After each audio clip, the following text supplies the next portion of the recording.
Welcome to the deep dive. Today we are setting the stage right in the middle of the 1970s. This was such a pivotal time, really, for guitar effects. Oh, absolutely. Things were changing fast. Yeah, because effects that, used to be these giant, finicky studio things, often involving tape loops or mechanical bits. Right, the big machines? They were finally starting to move on to the actual stage floor, and a lot of that was down to one specific bit of tech, the bucket brigade device. The BBD. The BBD chip, yeah. Yeah. It was revolutionary, wasn't it? It's what made analog time-based effects practical for pedals. Your flangers, delays, choruses, suddenly you could actually put them on a pedal board. But even as that happened, there was this split in thinking, wasn't there, about what a pedal should be? Definitely. You had companies like MXR, Electro Harmonics. They were all chasing smaller boxes. Compactness, convenience, that was the goal for most. Get it small, get it on the board easily. Exactly. But then you had Maestro, this old American brand, and they just went the other way entirely. Their focus was purely on live usability, stage readiness. And that's our mission for this deep dive. We're looking into that really ambitious and honestly pretty rare lineup, the Maestro stage series. Yep. This was Maestro under Norlin at the time trying to say, okay, this is what a pro stage effect should feel like. So we've dug into the sources on 4 key pedals from that series. We've got the stage flanger, the stage delay, stage vibrato, and the stage reverb. Quite a lineup. And we want to figure out, what was behind this unusual design, what made them sound the way they did, and why do these massive pedals still have this kind of mystique about them today? It really boils down to trade-offs, I think. The rest of the market was saying, make it tiny. Maestro basically asked the player, what if we make it better for playing live, even if it takes up more space? Yeah. Functionality over footprint. Let's dig into that philosophy then, because Maestro's situation around 76 to 78 when these came out is really important context. It is. Our sources kind of paint this as Maestro's last big analog innovation push, right? Yep. Before the brand sort of faded away in the early 80s. Yeah, it wasn't just another product line. It felt like they were putting the weight of their history behind it. And that history was huge. Maestro basically invented the fuzz pedal with the FZ1, iconic stuff. The Stones, Yeah, satisfaction. Exactly. But by the mid-70s, they were really struggling. These smaller, cheaper, more standardized pedals from competitors were eating their lunch. So the stage series was like a Hail Mary. Kind of, yeah. It was an attempt to leapfrog the competition, not by being cheaper or smaller, but by being way more featured, trying to out-innovate, not out-shrink them. And the tech underpinning all of this was the BBD. We touched on it, but let's zoom in a bit. Yeah. Because it really dictated the sound and the limitations. Right. So for anyone listening who isn't familiar, a BBD isn't digital. It's analog. Think of it like passing a little packet of electrical charge down a line of tiny capacitors or buckets. Bucket brigade makes sense. Yeah, and these charges get passed along bucket to bucket, timed by a clock signal. Uh-huh. The slower that clock ticks, the longer the signal takes to get through, so the longer the delay. Okay, but that process wasn't perfect, was it? Especially back then. Not at all. And that's key to the whole 70s analog effects sound. First, you had signal loss. The longer the delay time you wanted, the more buckets the signal had to go through. And each transferred degrades at a tiny bit. Exactly. Especially high frequencies, they just sort of roll off. Yeah. That's why those early analog delays maxed out around, 300, 400 milliseconds? Pushing further got really noisy and expensive, fast. And noise was the other big issue, right? From the clock signal itself. Yeah, the clock could bleed into the audio path, so designers had to use pretty heavy filtering to clean that up. Ah, so the filtering plus the signal degradation?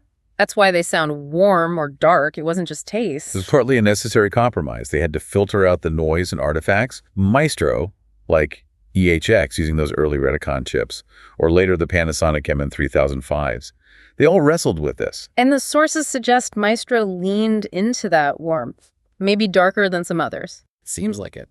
They likely used quite a bit of filtering, maybe some internal companding too. That's where you compress the signal before the BBDs and expand it after. Helps with noise. But also reinforces that smooth, filtered character. Right. It became part of their sonic fingerprint. Okay, so they're working with this BBD tech, same as the others, but then they package it completely differently. Which brings us to the main thing, stage usability. Yes. Forget small boxes. These things were huge. Long, rectangular. They absolutely dwarfed an MXR pedal. Like noticeably bigger on a pedal board? Oh, yeah. And that size wasn't just for show. It was necessary to fit in the key feature, the thing that really set them apart. Multiple foot switches. Okay, let's unpack that, Yeah. because most pedals then had One switch, right? On and off, bypass. Pretty much. Maestro decided, what if you could change settings during the song without bending down? So they often had 2, sometimes even 3-foot switches. What could you do with them? Switch speeds on modulation, change delay ranges, maybe switch between 2 different preset depths or modes instantly while playing. That's actually a really big deal for performing. It changes everything. Think about it. You're playing live, you're in the moment. You want to go from a slow phaser sweep on the verse to a fast, crazy swirl for the solo. Normally you'd have to stop, bend down, fiddle with a tiny knob. Exactly. It kills the flow. Maestro saw that. They realized if the pedal could just switch between 2 useful sounds with a tap of your foot, it becomes a much more dynamic tool, not just a static effect. So it's like analog presets, almost, before digital presets were really a thing. That's a great way to put it. The sources hint that internally, it was probably clever analog switching. Like, one foot switch might engage an extra resistor to slow down an LFO, and the other switch bypasses it for the faster speed. Simple, but effective. Using resistors and voltage changes to mimic what microcontrollers would do later. Precisely. It was all about performance continuity. Keep playing, stay in the moment. The competition said make it small. Maestro said, we'll make it maybe a bit clunky to carry, but dead easy to use when it matters on stage. Okay, let's dive into the specific pedals then, starting with the time-based effects built on that BBD tech. First up, the Maestro stage flanger, around 76. Right. And flanging itself was kind of the hot new thing, wasn't it? That sound that came from messing with tape machines in the studio. Yeah, the 2 tape decks, slightly out of sync trick. Very cool. Very studio-bound initially. And suddenly, companies were racing to get that sound into a pedal. Electro-Harmonix had just put out the Electric Mistress in '75, which was huge. MXR was working on theirs. So Maestro was jumping into a competitive space. They needed something special. And they had it. It was analog, BBD-based, had the usual rate and depth controls, and importantly, resonance or feedback. That's the control that sends some of the flange signal back through, making it more intense. Gives you that real jet plane taking off. Whoosh! Exactly. But the killer app, the thing that makes sound nerds still talk about this pedal, was the manual knob. Manual? What did that do differently? Well, most flangers just had an LFO, a low-frequency oscillator, automatically sweeping the delay time up and down. The manual knob lets you actually set the center point of that sweep, or, this is the cool part, override the LFO sweep altogether. So you could manually dial in a specific delay offset. Yes. And the sources really highlight this aha moment application. Turn the rate knob way down, basically stopping the LFO sweep, and then use the manual knob to tune the delay offset. What does that give you? You get a static comb filter. No movement, just the sound of the original signal mixing with a fixed, very short delay. This creates these frequency notches. Like the teeth of a comb. Right. And by turning the manual knob, you could choose where in the frequency spectrum those notches sat. You could dial in this fixed, hollow, metallic, almost synthesized texture. Whoa. Okay, that's way beyond just a swooshing sound. Totally. You could get these weird futuristic textures, great for thickening leads in a specific way, or just creating static sound that didn't move. Huge for fusion players, experimental rock guys. Made it way more versatile. And how did it sound overall compared to, say, the Electric Mistress? Generally described as warmer, darker. The Mistress had this kind of shimmering, maybe slightly metallic edge, maybe less filtered. Maestro's filtering, maybe that companding we talked about, smoothed out the highs, gave it a thicker, more organic warmth. So it could do subtle stuff too, like a chorus almost. Yeah, apparently at lower depth settings, with careful use of the manual knob, you could get some really nice, subtle, chorus-like shimmer out of it. It was a tool for players who wanted texture and nuance. And again, those fit switches. Crucial. Imagine setting that manual knob for a cool static filter on your rhythm part, then stomping on the other switch to bring in a deep, fast, crazy sweep for the solo. All instant. No knob twiddling. That was the promise. But it didn't sell as well as the smaller ones? No, not even close. But collectors love it now. It's seen as a really musical BBD flanger, and it's just a prime example of that performance-first design philosophy. Rare and respected. Okay, let's shift gears to the stage delay. Probably around 76 or 77. Its job was pretty clear, right? Replace the tape echo. Absolutely. If you wanted delay on stage before pedals like this, you were probably lugging an Echoplex. Big, mechanical, needed maintenance. They had bloops wearing out. All that hassle. So Maestro and EHX with the Deluxe Memory Man around the same time were really pioneers in offering a solid-state analog alternative for American players, solving a real problem. But Like we discussed, the BBDs had that delay time limit, around 300, 400 milliseconds. Pretty much, yeah. So, question. The stage delay box was huge. Why didn't they just stuff more BBD chips in there to get longer delays? Even if it cost more, was it purely about the noise and costs? That seems to be the consensus from the sources. Doubling the delay time back then meant roughly doubling the BBD chips, maybe using 2 of those MN3005s instead of 1. Which means more noise, more filtering needed. And way higher cost. Remember, those chips were expensive. Maestro probably figured the market for really long ambient delays wasn't quite there yet, especially if the pedal was going to be noisy and super pricey. So the limitation defined its use case, not for U2-style ambient washes. It was really engineered for shorter, rhythmic stuff. Rockabilly, slapback echo. Perfect. Tight doubling effects. Nailed it. Quick, percussive repeats for funk or fusion solos. That was its sweet spot. Right, fitting the rhythm. Controls were pretty standard. Time, feedback, mix. Yeah, delay time, feedback, how many repeats you get mix or blend, and an overall level control. But again, that big stage series enclosure allowed for those extra foot switches. Doing what on the delay? Letting you switch between different delay ranges or maybe even preset times instantly, that was really unusual then. Imagine you're a country player. Need a quick slap for the verse. Right. Then for the solo, you want something a bit longer, maybe 300 meters. With a stage delay, you could potentially set those up and just switch between them with your foot. Again, keeping the performance flowing. No stopping to adjust. That was the whole idea. Rhythm and precision, instant changes, huge advantage live, even if maybe not everyone appreciated it at the time. And the sound, still that warm, dark BBD character. Definitely. Typical early analog delay sound. Yeah. The echoes weren't pristine like tape could be. They degraded with each repeat, got a little darker, maybe smeared a bit. Which people now pay a lot for, that organic decay. Exactly. It had a musical quality, a personality that later, cleaner digital delays often lacked. Historically, it's important one of the first robust US-made analog delays. Didn't quite get the fame of the Deluxe Memory Man, maybe. But because fewer were made. It's pretty rare today. Collectors value it for that early DVD sound and, again, that feature-rich, performance-focused design. Okay, let's move into the really rare territory now. Modulation and ambience, starting with the stage vibrato around 77. This one tackles a common point of confusion, doesn't it? Vibrato versus tremolo. Oh yeah, this is crucial. We've got to be clear for everyone listening. Back then, lots of amps and pedals labeled vibrato were actually tremolo. Volume going up and down, choppy sound. Right. True vibrato modulates the pitch. Makes the note go slightly sharp and flat, up and down. Gives you that watery, sometimes thesic kind of sound. And that effect was super hard to find in a pedal back then. Almost impossible. It was famously the sound of those old Magnatone amps, which had a unique circuit to do it. It wasn't something you could just easily put in a stomp box. But Maestro tried. They absolutely did. The stage vibrato was specifically designed to capture that true pitch wobble. It shows their ambition wasn't just copying existing effects, but trying to bring these harder-to-get sounds into a pedal format. How did they even do that technically? It's not just filtering like a phaser, right? No, it's more complex. You have to subtly manipulate the signal's frequency, likely using BBDs again, but in a different way, creating very small, rapid changes in delay time that the ear perceives as shifts in pitch. It's tricky engineering. And they put it in the big stage series box. Yep. With the multiple foot switches, maybe a mode switch for different intensity presets, controls for basic, speed for the rate of the wobble, depth for how intense it was. It was a statement piece, really, showing off what they could do with analog tech. So what did it actually sound like? Did it nail the Magnatone thing? Sources say it got remarkably close for a pedal. At low-depth settings, you got this lush, subtle pitch detuning. Really nice.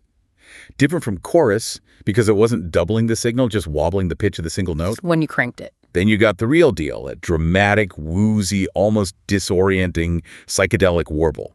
Maybe not quite as liquid smooth as the real Magnatone amp vibrato, but one of the best pedal versions available then. It filled that niche. Sounds amazing. But not a big seller. Why not? Too weird for most players, probably. Yeah. Your average rock guitarist in '77 wanted a phaser, maybe a flanger or chorus, that intense pitch wobble. It was more for the experimental crowd, psych players, maybe some adventurous jazz fusion folks. It didn't fit the mainstream mold. So technically cool, but commercially. Very niche, which of course makes it incredibly rare today. It's maybe one of the hardest stage series pedals to find. But its legacy is important. Hugely important, technically. It proved true pitch vibrato, could be done in a pedal. It kind of paved the way for later cult classics, like the Boss VB2 vibrato that came out a few years later in '82. Maestro showed it was possible. Wow. Okay, last one. The stage reverb, maybe 77, 78. This feels like the boldest move of all. Okay. They put a spring reverb in a pedal. Yeah. Talk about solving a specific problem. Think about it. Yeah. Solid-state amps were becoming more common. They offered clean headroom, reliability. But they often didn't have reverb built in, unlike classic Fender tube amps. Exactly. Fender reverb was the sound, but if you chose a solid-state amp, you often lost it. The stage reverb was Maestro saying, okay, here's how you get reverb back portably. For guitarists, keyboard players, anyone who needed it live. And it wasn't digital simulation, it was an actual spring tank inside. Had to be a miniature tank, right? Probably a short, maybe 2 or 3 spring unit from Accutronics or a similar company. But the engineering challenge. Wow. Because reverb tanks hate vibration. They really hate vibration. They're incredibly microphonic. So you need this big enclosure, partly just to physically suspend and isolate the tank. Mm-hmm. But then putting it on a stage floor where people are walking, drummers are drumming, and you're stomping on it requires some serious internal shock, mounting, and damping. Which probably affected the sound, right? Is that why sources call it kind of lo-fi? That's almost certainly why. Compared to a long tank and a twin reverb or a studio plate reverb, a short tank and a pedal surrounded by damping and filtering to stop it from just feeding back constantly. It's going to sound different. Warmer, maybe a bit constrained, springy, but maybe not as lush or complex. Pretty much. That lo-fi character probably came from the compromises needed to make it work on the floor. Mm-hmm. Maybe some compression, definitely filtering to keep spring noise under control. But again, the focus was usability. Controls like reverb level, tone, and those foot switches. Yep, the Maestro signature, you can turn it on and off, sure. Yeah. But the other switch likely let you choose between 2 different settings, maybe a subtle room sound for rhythm, then stomp for a big splashy surf drip on a lead. Instant reverb change. Super practical. And this one is also super rare. One of the rarest Maestro pedals, period. Very few companies even tried putting a real spring reverb in a stomp box back then. It makes it really significant historically. It shows Maestro looking at the whole rig, seeing a gap, lack of reverb on stage, and trying to fill it, even with the mechanical challenges. It's like they weren't just chasing effects trends, but looking at the musician's entire setup. Exactly. What's missing? What does the performer actually need right now? And for many, the answer was portable, controllable reverb. Okay, let's pull back and look at all 4. Flanger, delay, vibrato, reverb. What's the big picture takeaway from the stage series? The common thread, loud and clear, is that commitment to stage-ready features, using that extra size for multiple switches for instant flexibility. Well, everyone else was shrinking down. Right. MXR's whole thing was the small, simple box. Maestro went big and complex, functionally speaking. They were solving a different problem, not how small can it be, but how useful can it be mid-song? Which suggests they were really targeting serious, professional, maybe touring musicians. Seems likely. Players who needed that instant access to different sounds within one song without breaking the flow. They traded carrying convenience for performance power. And the features really did anticipate later developments, didn't they? Oh, absolutely. That manual knob on the flanger letting you freeze the sweep, switching delay times rhythmically, the dual modes on the vibrato and reverb. These are all ideas that became standard on complex digital pedals much later. They were using analog tricks to get there first. The innovation was definitely there. True vibrato in a pedal, standalone spring reverb, but commercially they just didn't hit. Nope. They lost the battle for pedal board real estate. It's a fascinating lesson, really. In the late 70s effects world, convenience and size often mattered more than deep features. If your pedal needed its own carrying case. It was a tough sell against something you could slip in a gig bag pocket. Exactly. And that lack of huge sales is precisely why they're collector's items now. Low production numbers mean high rarity. But the value isn't just rarity, is it? It's the sound, too. Oh, yeah. Collectors actively seek out that specific warm, dark, organic Maestro BBD tone. It's partly the filtering, partly the circuits they used.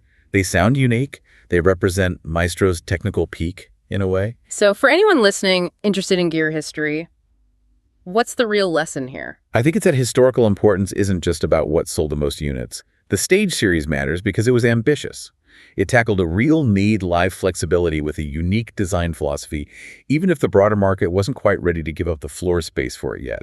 They bet that players wanted instant control more than they wanted tiny pedals. Yeah, and while that bet didn't pay off massively in the 70s, the core ideas multi-switch control, preset-like options, eventually became the norm for high-end professional pedals decades down the line. Maestro was just way ahead of the curve. Okay, so wrapping up, the Maestro Stage Series. A really fascinating, short-lived chapter in analog effects. Big boxes, big features, all about making life easier for the performer on stage. Yeah, choosing utility over size. They stand as these cool monuments to prioritizing the player's live needs, resulting in some really unique musical tools that are still sought after today. Which leads us to a final thought for you to chew on. If the small, compact pedal won out mainly because it was convenient, what did we lose? What musical possibilities, what kinds of instant mid-song creative shifts got maybe sidelined because that multi-foot switch, stage-focused design Maestro pioneered didn't become the standard back then? How might music sound different today if performance flexibility had trumped miniaturization in the 70s?